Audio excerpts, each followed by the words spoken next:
गांव के किनारे बने पुराने गोदाम में 3 आदमी पहरा देने वाले थे।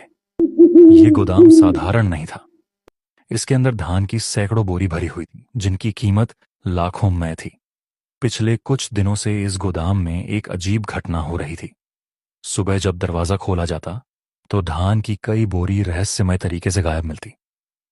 अजीब बात यह थी कि दरवाजा हमेशा बंद रहता था और ताला भी सही सलामत मिलता था। और आज रात यह 3 आदमी इस गोदाम के अंदर ठहरने वाले थे, लेकिन जरा भी अंदाजा नहीं था उनका सामना किससे होने वाला है। उस्ताद महाजन पागल हो गया है, जो इस ठंडी रात में हमें इस चूहे की बदबू वाले गोदाम में पहरा देने को बैठा दिया। ठंडी हवा गोदाम की टूटी दीवारों से सीटी बजाती हुई अंदर आ रही थी। बाहर अंधेरा इतना घना था जैसे किसी ने पूरे आसमान पर काला कपड़ा डाल दिया हो। अंदर मिट्टी, धान और चूहों की बदबू मिलकर एक अजीब सा माहौल बना रही थी। तीनों आदमी, रघु, मोहन और श्याम, एक कोने में बैठे थे। रघु ने गुस्से में कहा, पागल हो गया है मालिक, जो इस ठंडी रात में हमें इस चूहे की बदबू वाले गोदाम में पहरा देने को बैठा दिया।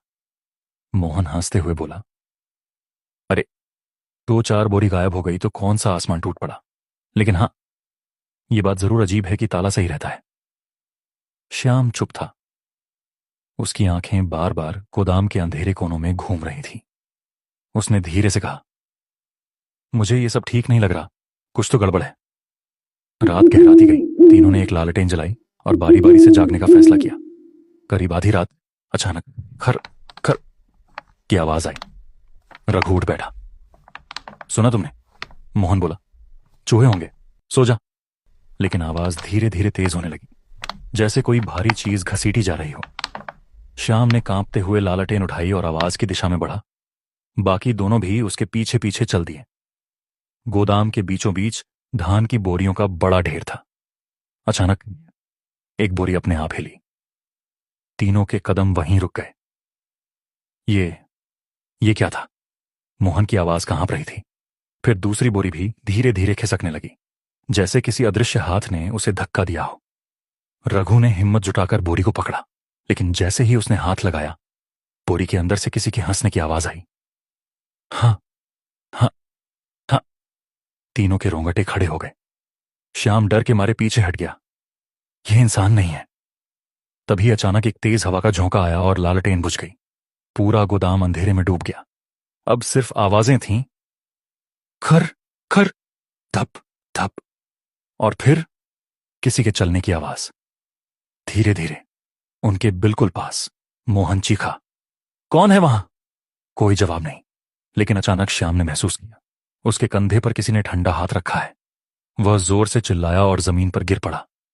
रघु ने घबराकर माचिस जलाई। जैसे ही हल्की रोशनी फैली, उन्होंने देखा धान की बोरियों के बीच एक परछाई खड़ी थी। उसका चेहरा दिखाई नहीं दे रहा था, लेकिन उसकी आंखें चमक रही थीं।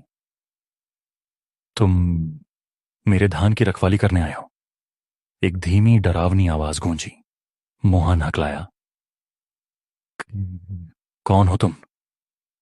वह परछाई धीरे धीरे आगे बढ़ी। ये गोदाम मेरा है। अचानक एक जोरदार आवाज हुई और पीछे रखी बोरियां अपने आप गिरने लगीं। तीनों भागने लगे, लेकिन दरवाजा बंद था। ताला अंदर से भी नहीं खुल रहा था। रघु चिल्लाया, हम फंस गए हैं। अब वह परछाई बिल्कुल उनके सामने थी। जो मेरा है वो कोई नहीं ले सकता। और फिर अचानक सब कुछ शांत हो गया। सुबह है। गांव वाले गोदाम का दरवाजा खोलते हैं। ताला सही सलामत था, लेकिन अंदर का नजारा देखकर सबकी चीख निकल गई। तीनों आदमी बेहोश पड़े थे और धान की कई बोरियां फिर से गायब थीं। लेकिन इस बार फर्श पर कुछ नए निशान थे, जैसे किसी ने धान को घसीटकर दीवार के अंदर ले जाया हो। और दीवार पर उभर कर लिखा था, मैं अभी भी यहीं हूं। गांव वाले आज तक उस गोदाम के पास जाने से डरते हैं और कहते हैं रात के समय वहां से आज भी खर खर की आवाज आती है।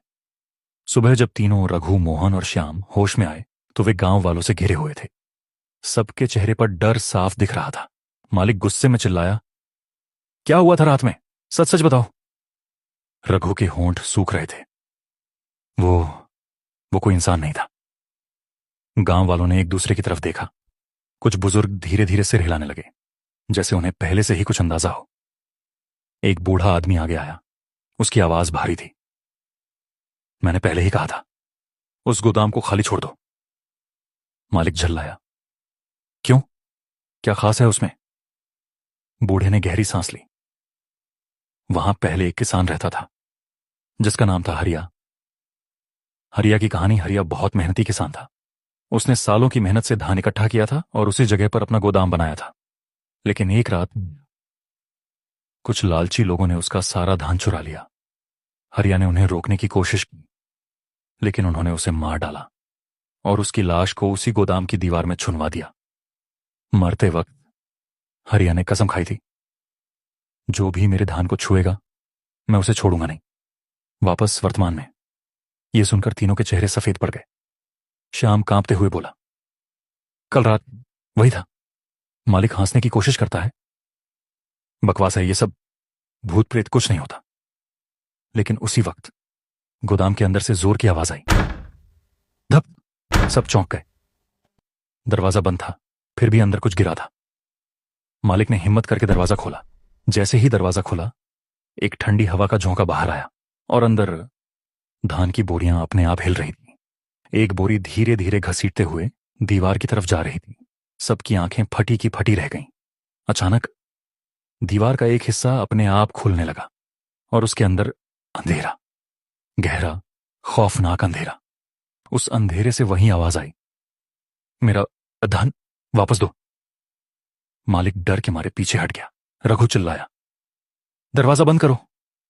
लेकिन इससे पहले कि कोई कुछ कर पाता, अंधेरे में से एक हाथ बाहर आया, सूखा हुआ, मिट्टी से भरा हुआ, और उसने पास रखी एक बोरी को पकड़ लिया।